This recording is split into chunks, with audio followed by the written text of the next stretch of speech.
चोरी भीतर का रेडियम संभाल कर रखा है। मुक्तिबोध की ये पंक्तियां बहुत अर्थगर्भित हैं। जिस रेडियम की बात मुक्तिबोध कर रहे हैं, आखिर वो है क्या और क्यों उन्होंने संभाल कर और कहाँ संभाल कर रखा हुआ है। जाहिर है कि मुक्तिबोध के साहित्य का आप अध्ययन करें और कम से कम उन 3 कविताओं का ही अध्ययन करें जो आपके पाठ्यक्रम में है, तो मैं समझता हूँ इस रेडियम के अर्थ आपके सामने खुल पड़ेंगे। ये वो रेडियम है जो एक कवि के भीतर ऊर्जस्वित होता है, जागृत होता है और उसके भीतर के अंधेरे में, बल्कि यूँ कहें कि हमारे समय के चारों तरफ छाया हुआ जो अंधेरा है उसमें प्रज्वलित होकर उसको प्रकाशित करता है।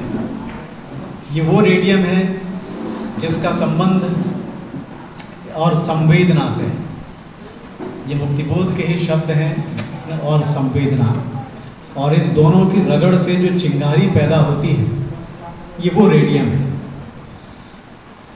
आप जानते हैं कि रेडियम वो पदार्थ है जिसके भीतर रेडियो एक्टिविटी होती है, और इस रेडियो एक्टिविटी ने किस तरह के कमाल पिछली शताब्दी में किए हैं, हम उनसे अपरिचित नहीं हैं। परमाणु ऊर्जा, ये पंक्तियां जब मुक्तिबोध ने लिखी तो भारत में परमाणु ऊर्जा आयोग का गठन हो रहा था। डॉक्टर होमी भाभा उसके चेयरमैन थे, और ये वो दौर है जब इस नए भारत का पुनर्निर्माण हो रहा था। भारत की ऊर्जा आवश्यकताओं की पूर्ति के लिए सरंजाम जुटाए जा रहे थे।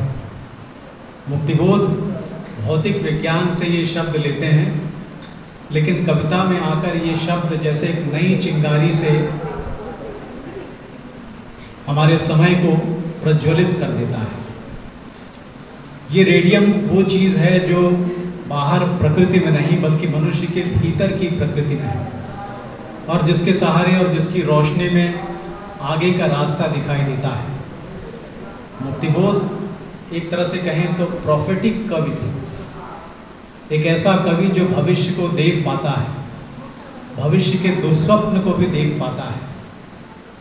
ये दुस्वप्न मुक्तिबोध के समय में आकार ले रहा था, लेकिन आज हम उस दुस्वप्न को वास्तविकता की ज़मीन पर चरितार्थ होते देखते हैं, और भी अधिक भयावह रूप में।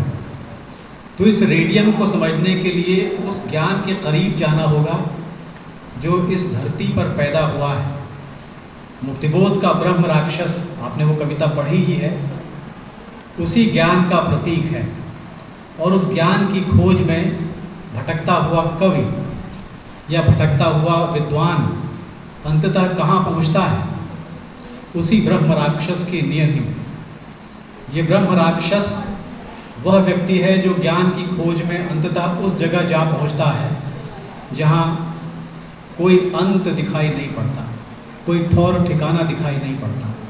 ब्रह्म राक्षस की नियति यही है कि वो शापग्रस्त हो जाए और अपनी मुक्ति के लिए छटपटाता रह जाए। मुक्तिबोध ने ब्रह्म राक्षस कविता और ब्रह्म राक्षस कहानी में लगभग एक ही बात कही है। ब्रह्म राक्षस उस मनुष्य की नियति को व्यक्त करता है, या ये कहें कि उस सभ्यता की नियति को प्रकट करता है जो आखिर में जाकर एक अंधकार में विसर्जित हो गई थी।